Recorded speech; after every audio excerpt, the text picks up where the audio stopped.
Good morning to everyone. Welcome to biology world.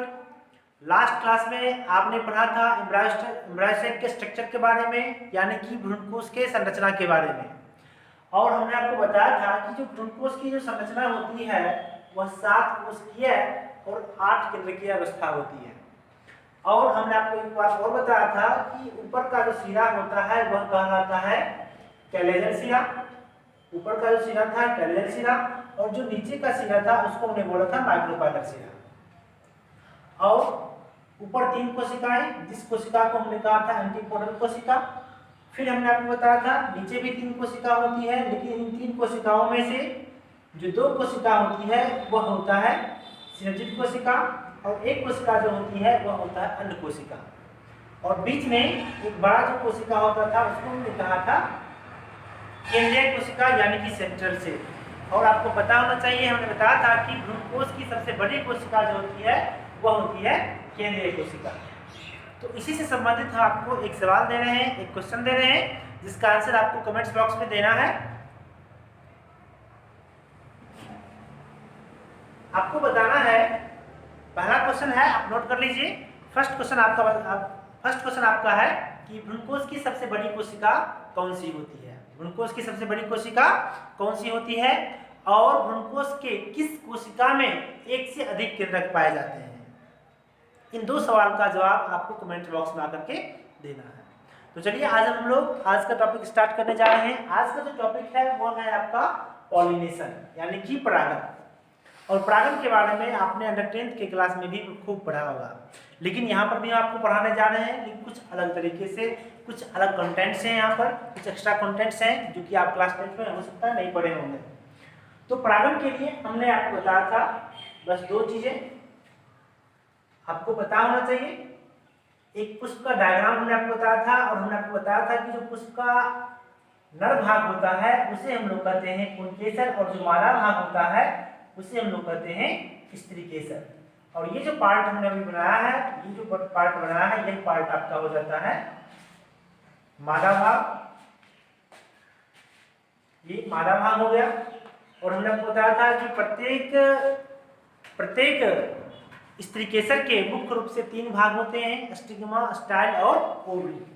ये जो upper part है इसको हमने स्टिग्मा कहा था, बीच के पार्ट को स्टाइल कहा था, और जो नीचे का जो सबसे फूला हुआ भाग है, नीचे का आधारीय भाग है, इस भाग को हमने कहा था ओवरी, यानी कि अंडाशय कहा था।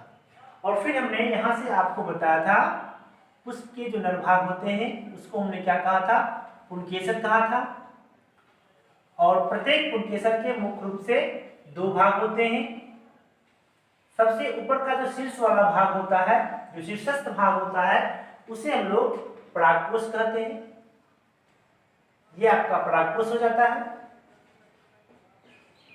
और हमने आपको बताया था कि परागकोश में ही परागकण का निर्माण होता है। परागकोश में ही परागकण का निर्माण होता है। और ये जो पार्ट था, इस पार्ट को हमने कहा था, इस पार्ट को हमने कहा था वर्तिकाग्र। इसको हमने कहा था वर्तिकाग्र, यानी कि स्टिग्मा।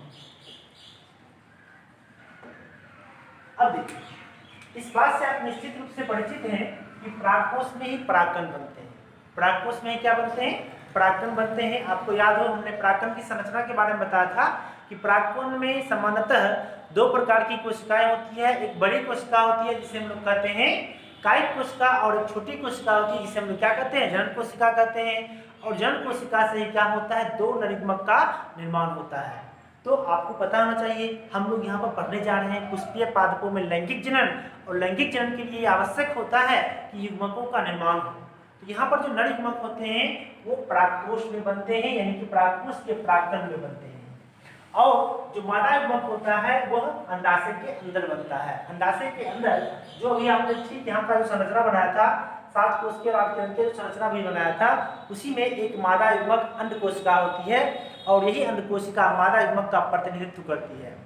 तो सबसे पहले क्या होगा, यहाँ पर परागण के लिए क्या होंगे, परागकोश में परागकण बनते हैं, और जब यही परागकण स्थानांतरित होकर के स्टिग्मा पर पहुंच जाए, जब इसी परागकोश से परागकण स्थानांतरित होकर के स्टिग्मा तक पहुंच जाए, तो इसी प्रक्रिया को हम लोग क्या कहते हैं, परागण कहते हैं।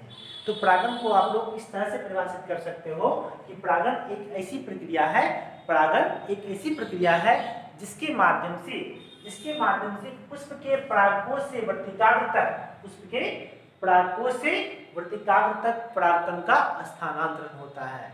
यानी कि परागकणों के स्थानांतरण की प्रक्रिया को हम लोग क्या कहते हैं? परागन कहते हैं। एक बार इसे आप लोग फिर से सुने। परागन एक ऐसी प्रक्रिया है जिसके माध्यम से पुष्प के परागकोश से परागकण का स्थानांतरण उसके वर्तिकाग्र तक होता है, और इसी प्रक्रिया को हम लोग क्या कहते हैं? परागन कहते हैं। आइए हम लोग चार्ट के माध्यम से परागन के विभिन्न प्रकारों को समझते हैं।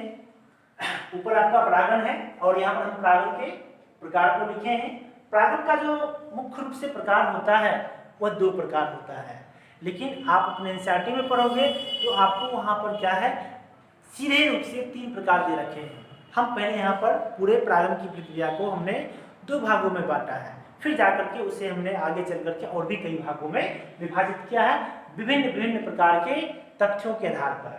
यहाँ पर जो पहला प्रकार है वह है आपका स्वपरागन, सेल्फ पॉलिनेशन। जैसा कि आप लोग नाम से समझ रहे हैं कि स्व का मतलब होता है अपना, खुद से, जैसे कि हम लोग स्वाध्याय करते हैं कि खुद से पढ़ते हैं, ठीक उसी प्रकार से स्वपरागन। स्वपरागन किसे कहेंगे? स्वपरागन हम लोग कहते हैं जब एक ही पुष्प के परागकोश से, उसी पुष्प के वर्तिकाग्र तक।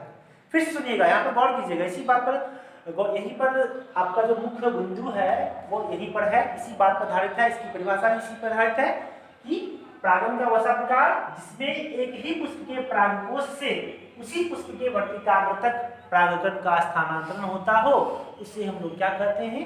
स्वपरागन कहते हैं।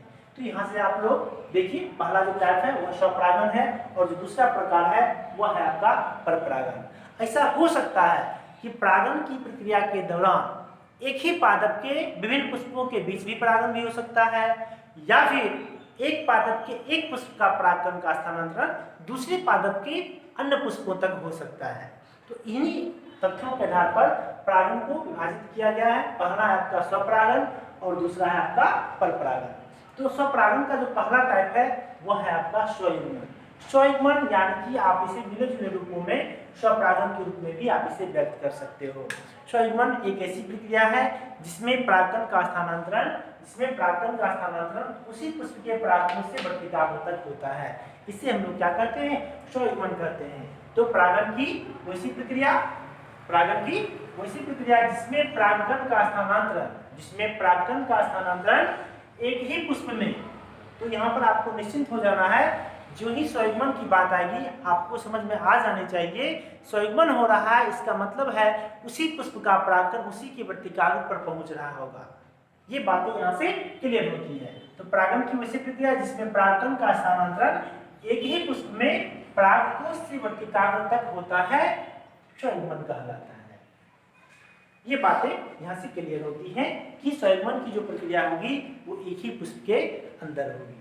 आइए अब देखते हैं हम लोग स्वयुग्मन के लिए कुछ आवश्यक शर्त है। स्वयुग्मन के लिए जो पहला और मुख्य आवश्यक शर्त है वह यह है कि पुष्पों में होमोगेमी की प्रक्रिया दर्शाना होना चाहिए। यहाँ पर क्या होता है, पुष्प यदि होमोगेमी की प्रक्रिया को दर्शाते हैं तो स्वपरागन यानी कि स्वयुग्मन हो पाएगा, अन्यथा नहीं हो पाएगा। अन्यथा होने की संभावना, स्वपरागन होने की संभावना बहुत ही कम होती है। तो पहला शर्त क्या है, यदि पुष्प के परागकोश और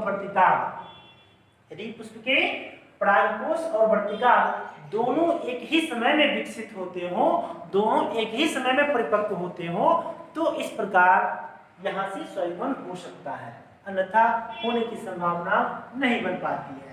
क्यों? यदि हम मान लेते हैं परागकोश क्या होता है, पहले विकसित हो जाता है और मादा भाग वर्तिकाग्र बाद में विकसित होता है, तो आपने ये भी पढ़ा है कि परागकण की कुछ जीवन क्षमताएं होती हैं। कुछ परागकण जो होते हैं अपनी जीवन क्षमताएं 30 मिनट तक बरकरार रखती हैं, तो कुछ अपनी जीवन क्षमता को 30 दिन तक भी या कई महीने तक भी बरकरार रखते हैं। अतः मान लेते हैं कि यदि परागकोश में परागकण का विकास पहले हो गया और वर्तिकाग्र का विकास बाद में होता है, तो फिर क्या होगा कि इस परागकोश से परागकण तो झड़ जाएंगे, परागकण तो हो सकता है कि ट्रांसफर हो भी जाए वर्तिकाग्र तक, लेकिन वर्तिकाग्र उसको एक्सेप्ट नहीं करेगा। क्यों नहीं करेगा? क्योंकि यह भाग वर्तिकाग्र जो है अभी तक पूर्णतः विकसित नहीं हुआ है। अतः स्वयुग्मन के लिए यह एक महत्वपूर्ण आवश्यक शर्त बनता है कि स्वयुग्मन में हमेशा प्राककोश और वर्तिकाग्र दोनों एक ही समय में यदि विकसित होते हैं तो स्वयुग्मन की संभावना अधिक होती है। अब आइए दूसरा जो आवश्यक शर्त है वह आवश्यक शर्त है प्राककोश और वर्तिकाग्र दोनों का लेवल क्या होना चाहिए? समान होना चाहिए। ये भी एक महत्वपूर्ण शर्त है इसका। यदि मान लेते हैं कि इस दोनों का लेवल एक समान नहीं हो, दोनों का लेवल एक समान नहीं हो, तो इस स्थिति में हम लोग क्या देखेंगे? तो यहाँ पर क्या होगा? मान लेते हैं कि ये जो नर भाग है इसका लेवल नीचे है और मादा का जो लेवल है, जो वर्तिकाग्र का लेवल है, वो अप है थोड़ा सा। अब देखते हैं यहाँ से क्या होगा। यदि इस प्राककोश में प्राक्तन बनते हैं तो वर्तिकाग्र पर ट्रांसफर होने की संभावना क्या बनती है? हो सकता है कि वर्तिकाग्र पर ना ट्रांसफर होकर के नीचे ही गिर जाए। तो यहाँ पर प्रागन की जो प्रक्रिया है यह एक संभावना, संयोग की प्रक्रिया है। हो सकता है कि ट्रांसफर हो भी जाए या हो सकता है कि ट्रांसफर नहीं भी हो। तो यहाँ पर ये एक आवश्यक शर्त बन जाता है कि यदि पुष्प के प्राककोश और वर्तिकाग्र दोनों का स्तर एक समान होता है तो फिर यहाँ पर क्या होते हैं?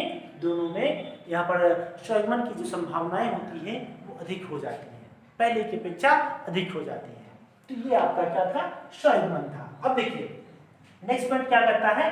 स्वयुग्मन सामान्यतः अनुन्मिल प्रागनी पुष्प में होता है, यानी कि जो अनुन्मिल प्रागनी पुष्प होते हैं, जो क्लिस्टोगेमस फ्लावर होता है, उसमें सामान्यतः स्वयुग्मन ही होता है। ऐसा क्यों होता है? सबसे पहले आपको ये टर्म समझ में आनी चाहिए कि अनुन्मिल प्रागनी पुष्प यानी कि क्लिस्टोगेमस फ्लावर किसे कहते हैं। तो हम पहले इन टर्म को समझते हैं। तो नेक्स्ट टर्म पढ़ाइए आप लोग। यहाँ पर आपका लिखा हुआ है अनुन्मिल प्रागनी पुष्प। अनुन्मिल प्रागनी पुष्प का मतलब होता है वैसे पुष्प जो कभी अनावृत नहीं होते हैं, जिनके प्राककोश और वर्तिकाग्र सर्वथा हमेशा क्या होते हैं? वो हमेशा ढके होते हैं। तो वैसे पुष्प को हम लोग कहते हैं, वैसे पुष्प को हम लोग कहते हैं अनुन्मिल प्रागनी पुष्प यानी कि क्लिस्टोगेमस फ्लावर। और वैसे पुष्प जो सामान्य पुष्पों की भांति होते हैं, जिनके प्राककोश और वर्तिकाग्र खुले होते हैं, अनावृत होते हैं, उसे हम लोग क्या कहते हैं? उसे हम लोग कहते हैं कैस्मोगेमस फ्लावर यानी कि उन्मिल प्रागनी पुष्प कहते हैं। दोनों में अंतर आपको समझ में आ जानी चाहिए कि एक है आपका अनुन्मिल प्रागनी पुष्प और एक है आपका उन्मिल प्रागनी पुष्प। अनुन्मिल किसको कहेंगे? जिसके प्राककोश और वर्तिकाग्र हमेशा बंद रहेंगे, एक क्लोज्ड स्टेज में रहेगा, तो उसको हम लोग कहेंगे अनुन्मिल प्रागनी पुष्प यानी कि क्लिस्टोगेमस फ्लावर। और वैसे पुष्प जो सामान्य पुष्पों की भांति होती हैं, जिनके प्राककोश और वर्तिकाग्र हमेशा खुले होते हैं, उसे हम लोग कहते हैं कैस्मोगेमस फ्लावर। अब देखिए यहाँ से आपका एक बहुत ही इंपॉर्टेंट, बहुत ही वेरी इंपॉर्टेंट, आप इसे डबल स्टार लगा लें। यहाँ पर क्या आपका लास्ट लाइन वायोला, जिसका कॉमन नाम है पांसी, और फिर ऑक्जेलिस जिसे हम लोग सामान्य भाषा में खट्टी बूटी के नाम से जानते हैं, और फिर आपका कोमेलिना यानी कि कनकौवा, इसका कॉमन नाम जो है, सामान्य नाम कनकौवा है। तो इन सभी पुष्पों में क्या होता है? इन सभी पादपों में क्या होता है? ये सभी पादप उपरोक्त दोनों प्रकार के पुष्प उत्पन्न करते हैं, यानी कि उनके कुछ पुष्प जो होते हैं अनुन्मिल प्रागनी पुष्प होते हैं और जो कुछ पुष्प होते हैं वह होते हैं उन्मिल प्रागनी पुष्प। तो यदि आपसे पूछा जाए कि किस प्रकार के पादप या फिर वह कौन से पादप हैं जो कैस्मोगेमस और क्लिस्टोगेमस दोनों प्रकार के पुष्प उत्पन्न करते हैं, तो वह आपका हो जाता है वायोला, इसका कॉमन नाम पांसी है, फिर आपका है ऑक्जेलिस और कोमेलिना, जिसको हम लोग कनकौवा के नाम से भी जानते हैं। तो ये था आपका स्वयुग्मन के लिए आवश्यक शर्त और स्वयुग्मन से संबंधित कुछ तथ्य। एक बार हम आपको इसको फिर से रिवीजन करा देते हैं। स्वयुग्मन में क्या है आपका? स्वयुग्मन में है आपका यदि परागकण का स्थानांतरण एक ही पुष्प के अंदर हो तो उसको हम लोग स्वयुग्मन कहते हैं। और इसकी पहली आवश्यक शर्त, दोनों वर्तिकाग्र और परागकश दोनों का जो स्तर होना चाहिए वो समान होना चाहिए और दोनों एक ही समय में परिपक्व होना चाहिए, तो स्वयुग्मन की संभावना अधिक होती है। उसके बाद फिर हमने आपको बताया अनमिल प्रागनिक पुष्प क्लिस्टोगेमस फ्लावर, यानी कि वैसे फ्लावर जो कभी खिलते नहीं हैं, जिनके प्राकोष और वर्तिका अगर बंद होते हैं, उससे हम लोग क्लिस्टोगेमस कहते हैं। और जो सामान्य फूलों की तरह होते हैं, जिनके प्राकोष और वर्तिका अगर खुले होते हैं, उससे हम लोग कहते हैं उन्मिल प्रागनिक पुष्प। तो ये था आपका स्वपरागन से संबंधित कुछ तथ्य है। आइए, स्वपरागन का जो दूसरा प्रकार है वह है आपका स्वजात पुष्पी परागन। स्वजात पुष्पी परागन जैसा कि नाम से स्पष्ट है, स्वजातीय है, यानी कि एक ही जाति, एक ही स्पीशीज के अंदर परागन होगा। मान लेते हैं कि कोई एक आम का वृक्ष है, तो हो सकते हैं कि बगीचे में कई आम के वृक्ष हों, या ऐसा भी हो सकता है कि एक ही आम के वृक्ष में कई पुष्प हों, ऐसी संभावनाएं बनती है। तो एक ही वृक्ष के जितने सारे भी फूल होंगे, जितने सारे भी पुष्प होंगे, वो सभी एक जाति से बिलोंग करते हैं, वो सभी एक स्पीशीज से बिलोंग करते होंगे। और यदि इन पुष्पों के बीच परागन की प्रक्रिया होती है तो इसे हम लोग क्या कहते हैं, स्वजात पुष्पी परागन कहते हैं। तो आइए देखते हैं लोग स्वजात पुष्पी परागन। स्वजात पुष्पी परागन परागन की एक ऐसी प्रक्रिया है जिसमें एक पादप, ध्यान दीजिएगा यहाँ पर, जिसमें एक पादप के एक पुष्प के परागकणों का स्थानांतरण, इसमें एक पादप के एक पुष्प के परागकणों का स्थानांतरण दूसरे पुष्प के वर्तिकाग्र तक होता है, तो इसे हम लोग क्या कहेंगे, स्वजात पुष्पी परागन कहेंगे। ध्यान रखिएगा, पादप, दो पादपों के बीच परागन होगा, दो पुष्पों के बीच परागन होगा, लेकिन दोनों पुष्प एक ही पादप से बिलोंग करते होंगे, तो इसे आप लोग क्या कहोगे, स्वजात पुष्पी परागन कहोगे। नाम से स्पष्ट है यहाँ पर, इसको मुझे अंग्रेजी में जीटोनोगेमी कहते हैं, यहाँ पर लिखा हुआ है। फिर देखिए आपका जो थर्ड टाइप है वो आपका परपरागन है। थर्ड टाइप जो है आपका वो परपरागन, और परपरागन का ही एक प्रकार है परनिषेचन। देखिए हम लोग सबसे पहले परपरागन को समझते हैं। परपरागन किसे कहते हैं, जब परागन की प्रक्रिया विभिन्न पादपों के भिन्न भिन्न पुष्पों के बीच होती है, तो इसे हम लोग कहते हैं परपरागन। और उसी में जो पहला टाइप है वह पहला टाइप है आपका परनिषेचन, यानी कि जीनोगेमी। यदि परागन की प्रक्रिया विभिन्न पादपों के भिन्न भिन्न पुष्पों के बीच होती है, यदि परागन की प्रक्रिया विभिन्न पादपों के परागकोश से विभिन्न पादपों के वर्तिकाग्र तक परागन का ट्रांसफर होता है, तो इसे हम लोग परनिषेचन कहते हैं। यानी कि आप सिंपल से बात समझ समझिए, एक स्थान पर ढेर सारे पौधे हैं और यदि वो सारे के सारे पौधे एक ही जाति से बिलोंग करते हो और एक पादप के एक पुष्प के परागकण का स्थानांतरण दूसरे पादप के अन्य पुष्पों तक होता हो, तो इसे हम क्या कहेंगे, परनिषेचन कहेंगे। यानी कि परागन की दूसरी प्रक्रिया जिसमें विभिन्न पादपों के परागकोश से विभिन्न पादपों के वर्तिकाग्र तक परागकणों का स्थानांतरण होता है, इसे हम क्या कहते हैं, परनिषेचन कहते हैं। अब देखिए यहाँ पर एक चीज आपका आवश्यक हो जाता है कि स्वजात पुष्पी परागन जो होते हैं वो जो परनिषेचन होता है, यहाँ पर बिना किसी बाहरी एजेंट की सहायता के बिना ये प्रक्रिया पूरा नहीं हो पाएगा। क्यों नहीं हो पाएगा, क्योंकि ये दोनों जो पुष्प होंगे हो सकते हैं कि दोनों विभिन्न पादपों के होंगे या एक ही पादप के दो सदस्य होंगे। तो यहाँ पर क्या होगा, एक पुष्प से दूसरे पुष्प तक परागकण को ट्रांसफर करने के लिए किसी बाहरी एजेंट की आवश्यकता होती है, किसी बाहरी कारक की आवश्यकता होती है, और इन कारकों को हम लोग बाद में पढ़ेंगे। लेकिन यहाँ से आपका टर्म इंपॉर्टेंट है, इसको ध्यान रखिएगा आप लोग कि परागन की कौन सी प्रक्रिया के लिए ये एकदम पूरी तरह से आवश्यक है कि बाहरी कारक का होना ही चाहिए। वह होगा आपका स्वजात पुष्पी परागन और दूसरा परनिषेचन।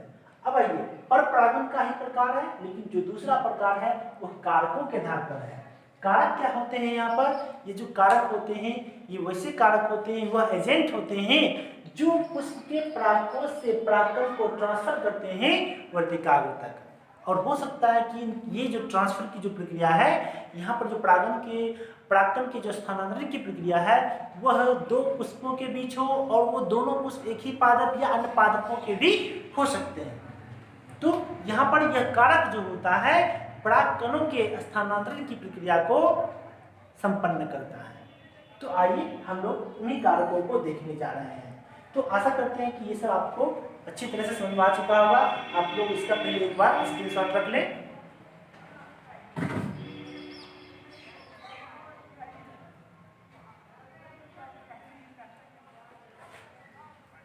और आप इसी के माध्यम से अपना नोट्स भी बना सकते हैं। तो लास्ट प्रकार जो हम लोग पढ़ने जा रहे हैं वो है आपका कारकों के आधार पर परागण की प्रक्रिया। तो हम लोग इसको देखते हैं। एक प्रकार आपका यहाँ से और भी बनता है, यहाँ से ये छूट रहा था, हाइब्रिडिज्म। ये क्या होता है? सामान्यतः जो परागण की प्रक्रिया होती है वह जो होती है एक ही जाति के दो पुष्पों के बीच होती है। यानी कि यदि कोई मक्का के पुष्प हैं या फिर आम के पुष्प हैं, तो यदि एक आम के एक पुष्प का परागकण जो दूसरे पुष्प पर ट्रांसफर होगा वह पुष्प भी आम का ही पुष्प होना चाहिए। ऐसा नहीं कि आम का पुष्प है और मक्का पर ट्रांसफर हो गया तो पॉलिनेशन हो जाएगा, ऐसा नहीं हो पाता है। परागण की प्रक्रिया के दौरान समांतर प्रतिकाग उसी परागकण को एक्सेप्ट कर पाता है, उसी परागकण को स्वीकार कर पाता है जो उसी के खुद के जाति का होता है। लेकिन कभी कभार क्या होता है, दो विभिन्न जाति के पुष्पों के बीच भी परागण हो जाता है, तो यह प्रक्रिया कहलाती है आपको हाइब्रिडिज्म। ये आपके एनसीईआरटी से बाहर का है ये, ठीक है। एक बार इसको फिर से सुन लें। यदि परागण की प्रक्रिया दो विभिन्न जाति के पादपों के पुष्पों के बीच हो जाती है तो इसे हम क्या कहते हैं? हाइब्रिडिज्म कहते हैं, संकरण कहते हैं, ठीक है। तो ये आपका हो गया। आइए अब हम लोग पढ़ते हैं कारकों के आधार पर परागण के प्रकार।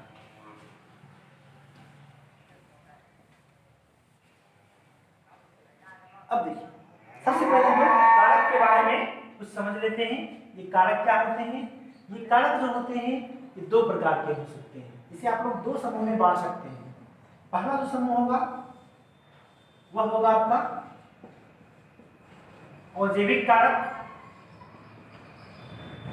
और जो दूसरा कारक होता है वह होता है आपका जैविक कारक।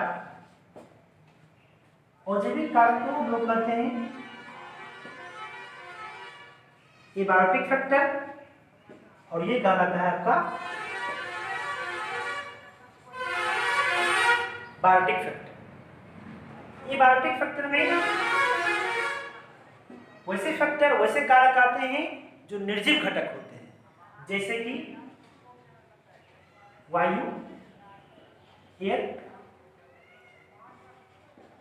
जल यानी कि वाटर। ये दोनों ऐसे कारक हैं जो अजैविक घटक के रूप में कार्य करते हैं। ये अजैविक कारक है क्योंकि ये सजीव नहीं, इसलिए इसको लोग क्या कहते हैं? अजैविक कहते हैं। और जो जैविक घटक होता है वो कई हो सकते हैं, जैसे कि जैविक घटक में आपको आ जाते हैं पक्षी, इसके अलावा कीट, इसके बाद छोटे छोटे जंतु, और उसके बाद आपका चमगादड़, बैट, ठीक है, एक्सेट्रा etc। ये सभी जैविक घटक आते हैं क्योंकि ये सब सजीव घटक है। आइए अब हम देखते हैं कि वायु परागण या जल परागण किसे कहेंगे।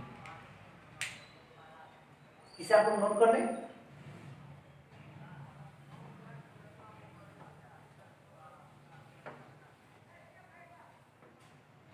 तो कारकों के आधार पर हम लोग परागण की प्रक्रिया को पढ़ने जा रहे हैं, और फर्स्ट जो टाइप है वह है आपका वायु परागण। वायु परागण यानी कि एनिमोफिली,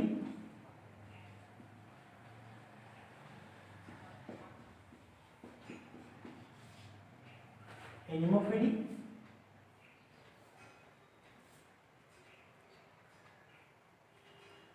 अब देखिए यहां से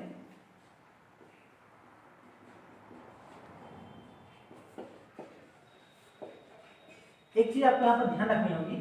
सामान्यतः आपके एग्जाम में इसका जो हिंदी टर्म है वो नहीं पूछे जाते हैं, इसका जो अंग्रेजी टर्म है एनिमोफिली वो पूछे जाते हैं।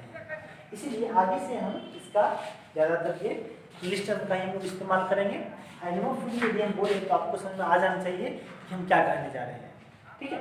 तो देखिए जो फर्स्ट टाइप है वो आपका वायु परागण। हिंदी में तो आप आसानी से समझ जाओगे। यदि परागण की प्रक्रिया वायु के द्वारा हो रही है, हवा के द्वारा हो रही है ना, तो इसे हम लोग वायु परागण या हवा परागण कहते हैं।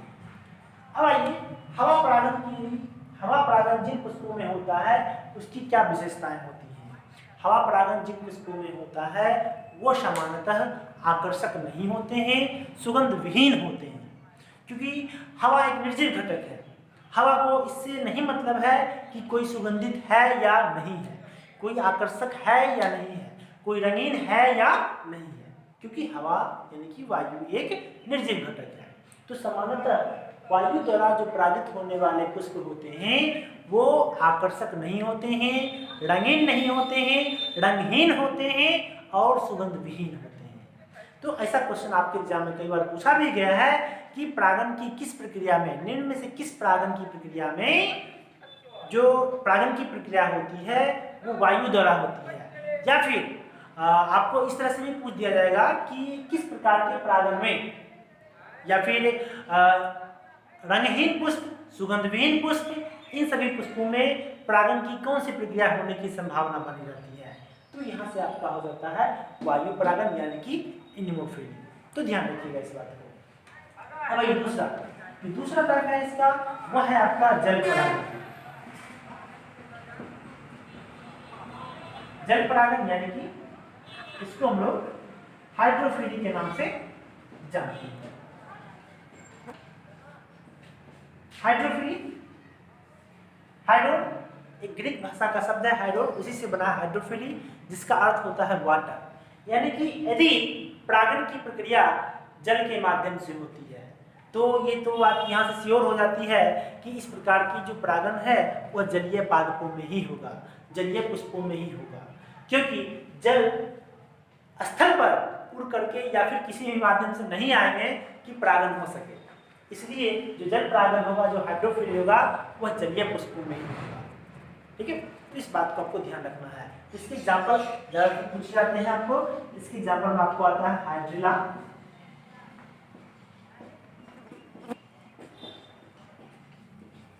Zostera, Vallisneria. तो ये सभी जो जलीय पादप हैं, इन पादप के पुष्पों में क्या होता है, हाइड्रोफिली होता है, यानी कि जल परागन होता है। इस बात को ध्यान रखिएगा, ये काफी इंपॉर्टेंट है आपके एग्जाम के पॉइंट ऑफ व्यू से पूछा जाता है, कई बार पूछा भी गया है कि निम्न में से किस पादपों में जल परागन या हाइड्रोफिली होता है। ध्यान रखिएगा, हाइड्रिला, वेलिस्नेरिया और जोस्टेरा। अब देखिए यहाँ से थोड़ा सा हम आपको आगे ले चलते हैं। जल परागन में ही, हाइड्रोफिली में ही जल परागन दो प्रकार का होता है। अब हो सकता है कि जलीय पादप के जो पुष्प हैं वो जल के सतह के नीचे होंगे, या हो सकता है कि जलीय सतह के ऊपर होंगे। मान लेते हैं जैसे कि ये एक जलीय सतह है, यदि इस जलीय सतह से ऊपर कोई पुष्प है तो उसमें भी परागन होना है, और या फिर जलीय सतह के नीचे है उसमें भी परागन की प्रक्रिया होनी है। और एक ऐसा भी पुष्प हो सकता है, कुछ पुष्प ऐसे भी हो सकते हैं जो कि जलीय पुष्प के जल के सतह पर होगी, जल के सतह पर होगी। सामान्यतः जो जल के सतह के ऊपर पुष्प होगी उसमें या तो वायु परागन होगा या कीट परागन होगा। ध्यान रखिएगा इस बात को। जो जल के सतह के ऊपर होगा और जो जल के सतह पर होगा उसमें जल परागन होने की संभावना बनी रहती है, और जो जल की सतह के नीचे है वहां तो जल परागन होगा ही होगा। लेकिन यदि परागन की प्रक्रिया, यदि जलीय परागन जलीय सतह पर होती है, यदि हाइड्रोफिली यानी कि जल परागन जलीय सतह पर होती है, तो इस प्रकार के जल परागन को हम लोग कहते हैं एपी हाइड्रोफिली। एपी हाइड्रोफिली, ध्यान रखिए। वैसा जल परागन या जल परागन की वैसी प्रक्रिया जिसमें परागन की प्रक्रिया जल के सतह पर होती हो उसे हम लोग क्या कहेंगे, एपी हाइड्रोफिली। और फिर दूसरा जो होता है वह होता है हाइपोहाइड्रोफिली। हाइपोहाइड्रोफिली यदि जलीय परागन की प्रक्रिया जल के सतह के नीचे होती है तो इसे हम लोग क्या कहते हैं, हाइपोहाइड्रोफिली कहते हैं। तो यहां तक आपको कोई दिक्कत नहीं होती चाहिए, इसे आप नोट कर लें।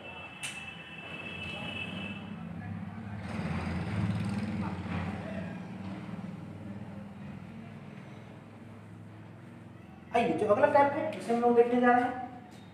अब हम लोग आते हैं सजीव घटकों की ओर। तो सजीव घटक में हम लोग पहला घटक लेते हैं पक्षी।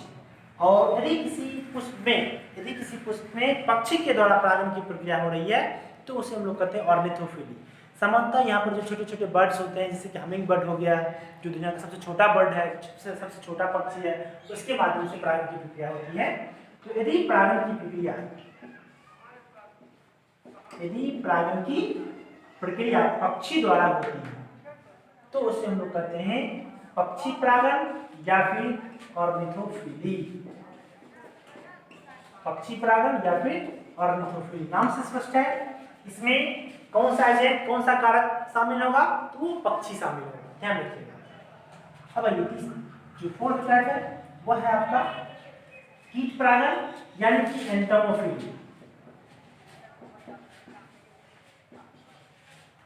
एंटोमोफिली इसे आप लोग हिंदी में कीट परागण कहते हो। अब देखिए कीट परागण थोड़ा सा काफी ज्यादा इंपॉर्टेंट है, यहाँ से कुछ क्वेश्चंस आपके एग्जाम में पूछे जाते हैं। सबसे पहले तो आपको ये पॉइंट्स ध्यान रखने होगी। एंटोमोफिली क्या होती है, जब परागण की प्रक्रिया कीटों के द्वारा होती हो तो इसे हम लोग क्या कहते हैं, एंटोमोफिली कहते हैं। लेकिन एंटोमोफिली यानी कि कीट परागण उसी पुष्प में होता है जो पुष्प आकर्षक होते हैं, जो पुष्प सुगंधित होते हैं, है ना। तो ऐसे पुष्पों में समानतः और अधिकांशतः संभावना बनी रहती है कि वहां पर क्या होगी, एंटोमोफिली होगी। क्यों? क्योंकि पुष्पों के आकर्षक रंग, पुष्पों के सुगंध कीटों को अपनी ओर आकर्षित करते हैं। इसलिए समानतः रंगीन पुष्प जो होते हैं, जो सुगंधित पुष्प होते हैं, वैसे पुष्प में एंटोमोफिली होता है। इस बात को आप लोग जरूर ध्यान रखिएगा, ये सबसे इंपॉर्टेंट पॉइंट्स है। यदि आपसे पूछा जाए कि एंटोमोफिली नामक जो परागण की प्रक्रिया होती है वो किस पुष्पों में होगी, तो वह सुगंधित, आकर्षक या रंगीन पुष्पों में सामान्यतः क्या होगी, एंटोमोफिली होगी, यानी कि कीट परागण होगा। यहाँ पर क्या होता है, कीट परागण जहाँ पर होता है, जिस पुष्पों में भी होता है, उस पुष्प, वो पुष्प और कीट, इन दोनों के बीच क्या होता है, एक पारस्परिक संबंध होता है। और इस पारस्परिक संबंध को हम लोग सहकारिता के नाम से जानते हैं, जिसे आप लोग आगे इकोलॉजी में पढ़िएगा। तो यहाँ पर क्या होता है, कीट पुष्पों तक भ्रमण करते हैं, कीट पुष्पों तक जाते हैं और पुष्पों से रस इकट्ठा करते हैं, मकरंद इकट्ठा करते हैं और अपना भोजन वो ग्रहण कर लेते हैं। बदले में वो क्या करते हैं, क्योंकि जो कीटों का जो शरीर होता है, जो बॉडी होता है, जब पुष्पों पर वो भ्रमण करता है तो पुष्प के एक भाग से दूसरे भाग तक वो भ्रमण करते हैं। तो इस क्रम में क्या होता है, ढेर सारे जो होते हैं परागकण, वो उसके शरीर की सतह से चिपक जाते हैं और पुष्पों के अंडभाग या फिर मादा भाग तक ट्रांसफर हो जाते हैं। ये संयोग की बात है, ट्रांसफर हो जाते हैं। तो इस प्रकार का जो परागण होता है उसे हम लोग एंटोमोफिली कहते हैं। यहाँ पर कीट और पुष्प दोनों लाभान्वित होते हैं। कीट पुष्पों में क्या करते हैं, परागण की प्रक्रिया को अंजाम देते हैं, जबकि पुष्प के माध्यम से कीट को भोजन, रस यानी कि मकरंद की प्राप्ति होती है। तो इस प्रकार यहाँ से ये दोनों क्या होते हैं, आपस में पारस्परिक रूप से लाभान्वित होते हैं। तो इसे आप लोग ध्यान रखिएगा। यहाँ पर देखिए एक टर्म है आपका ऑर्निथोफिली और एंटोमोफिली से संबंधित जीव विज्ञान की एक शाखा है, हमने आपको इंट्रोडक्शन क्लास में पढ़ाया होगा, ऑर्निथोलॉजी। ऑर्निथोलॉजी जिसे हम लोग पक्षी विज्ञान के नाम से भी जानते हैं। पक्षियों का अध्ययन विज्ञान की जिस शाखा में हम लोग करते हैं उसे हम लोग ऑर्निथोलॉजी कहते हैं। और ठीक इसी प्रकार से है आपका एंटोमोलॉजी, और एंटोमोलॉजी में हम लोग कीटों का अध्ययन करते हैं। विज्ञान की जिस शाखा के अंतर्गत हम लोग कीट का अध्ययन करते हैं उसे हम लोग क्या कहते हैं, एंटोमोलॉजी कहते हैं। आइए हम लोग और भी अगले पॉइंट्स को पढ़ें। फिफ्थ टाइप है इसका जूफिली। कभी कभी छोटे छोटे जंतुओं के माध्यम से भी परागण की प्रक्रिया हो जाती है, तो इसे हम लोग कहते हैं जूफिली या फिर जंतु परागण। जूफिली या फिर जंतु परागण। और फिर आपका सिक्स्थ टाइप है इसका कैरेक्टेरोफिली। कैरेक्टेरोफिली से हम लोग चमगादड़ परागण, हिंदी में चमगादड़ परागण कहते हैं। चमगादड़ परागण सामान्यतः जो होता है वो कदम में होता है।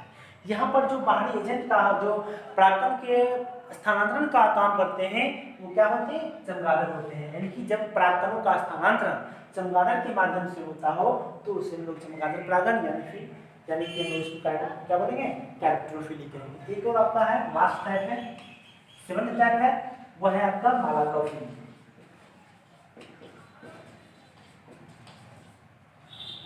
मालाकोफिली में क्या होता है, जब परागण की प्रक्रिया घोंघा के माध्यम से होती है तो इसे हम कहते हैं घोंघा परागण या फिर मालाकोफिली कहते हैं। तो इन सारे पॉइंट्स को आप लोग अवश्य ध्यान रखें। इसलिए सातों के जो सातों पॉइंट्स हैं काफी इंपॉर्टेंट पॉइंट्स हैं। एक बार हम लोग इसको फिर से दोहराते हैं।